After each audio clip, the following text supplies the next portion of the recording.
The early spring sun stretched lazily across the vineyards of Kelowna as Amelia tightened her coat and stepped off the inner-city bus. Her palms were damp, her pulse sharp under her skin.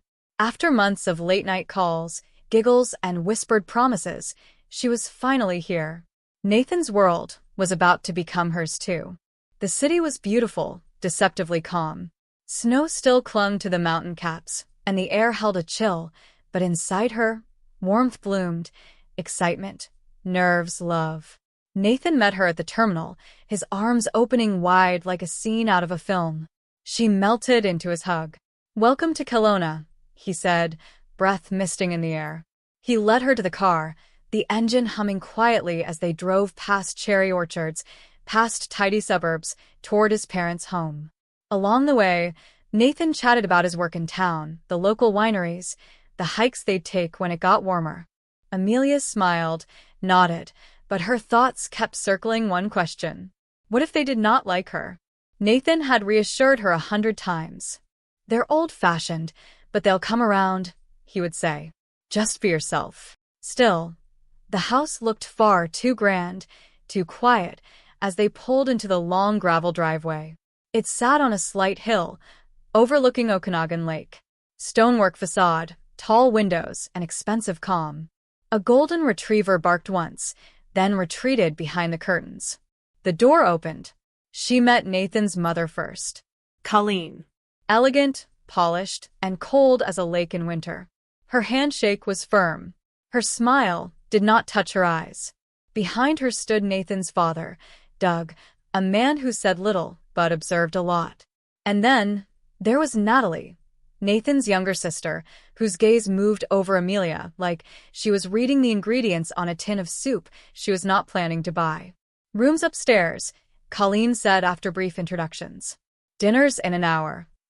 That night, over roasted lamb and barely seasoned potatoes, Amelia felt like she had walked into a performance where she did not know her lines.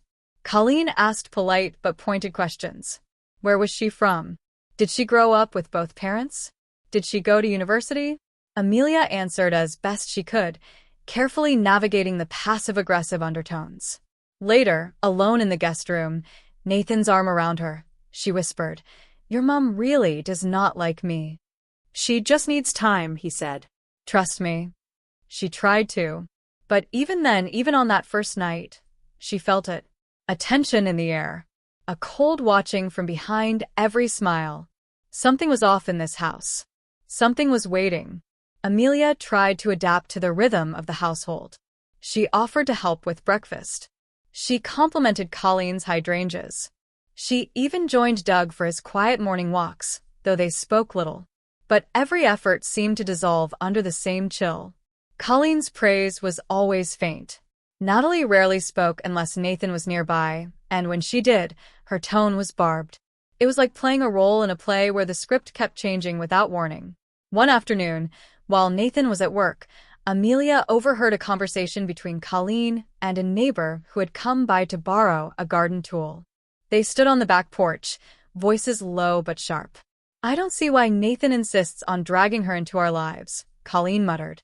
"She's not our kind of people." Amelia froze, heart pounding, her fingers curled around a mug of cooling tea in the kitchen. She slipped quietly back to her room, eyes stinging. That evening, Nathan noticed her silence. She told him what she'd heard. His face darkened.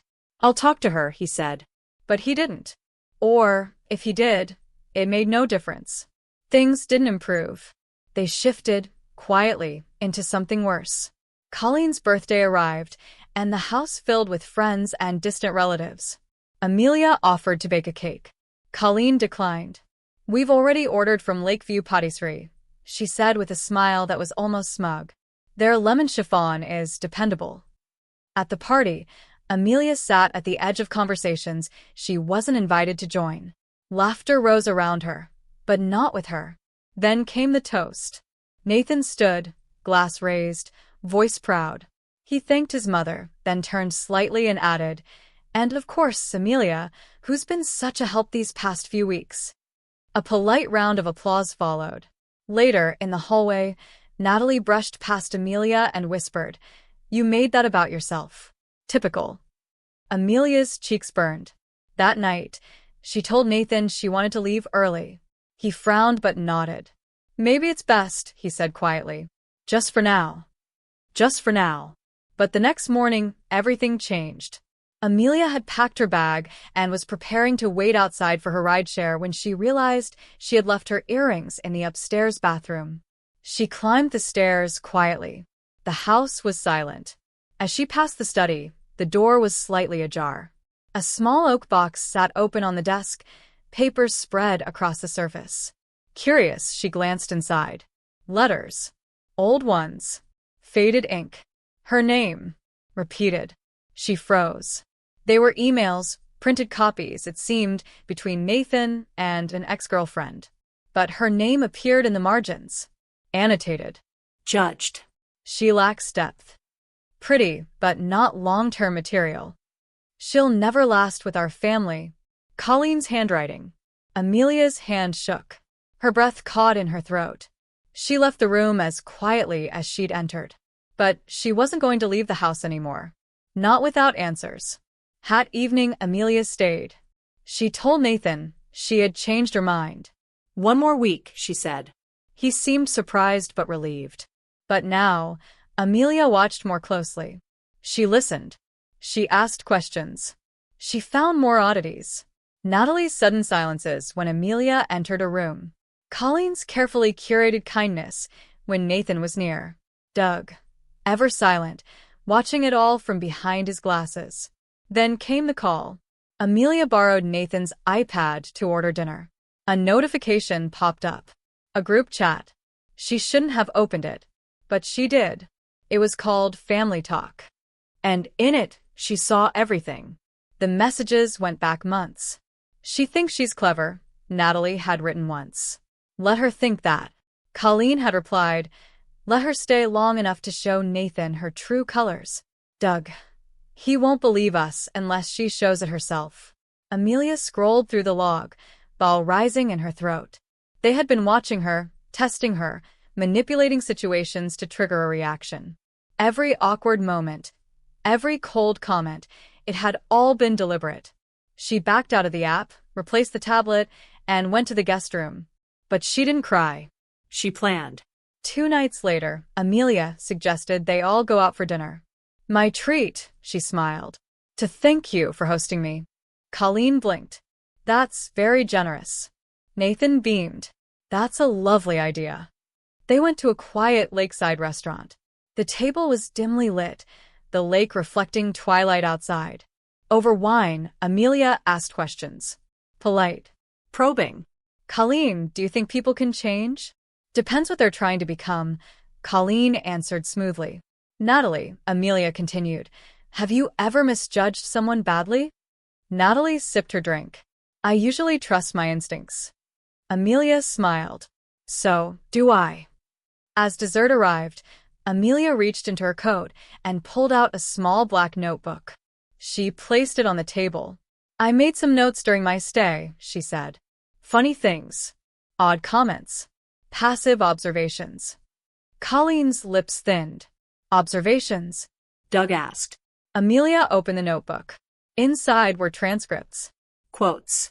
Screenshots printed from the group chat. Dated entries of the things she had overheard. Turns out, she said, even outsiders know how to listen. Nathan looked stunned. Natalie's face turned red. This isn't, Colleen started. Amelia raised a hand. I don't need apologies. I just wanted you all to know. I see you. The ride home was silent. Nathan tried to speak, but Amelia said nothing. Back at the house, she packed her things. Colleen stood in the hallway, arms folded. You've made your point. Yes, Amelia said, closing her suitcase. And now I'm leaving on mine. Nathan followed her out to the car. I didn't know, he said. You didn't want to, she replied. He looked at the ground. Does this mean we're over? She didn't answer. Just opened the door and stepped inside. As she drove away, the lake shimmered in the rear-view mirror. Cold. Beautiful. Distant. Months passed. Amelia moved to Vancouver. She started her own design studio, rented a flat overlooking the harbor. She saw therapists, made friends, rebuilt the walls they had cracked. Then one day, Nathan called. She didn't pick up, but she smiled. Because healing wasn't about winning. It was about walking away from the fire and never looking back.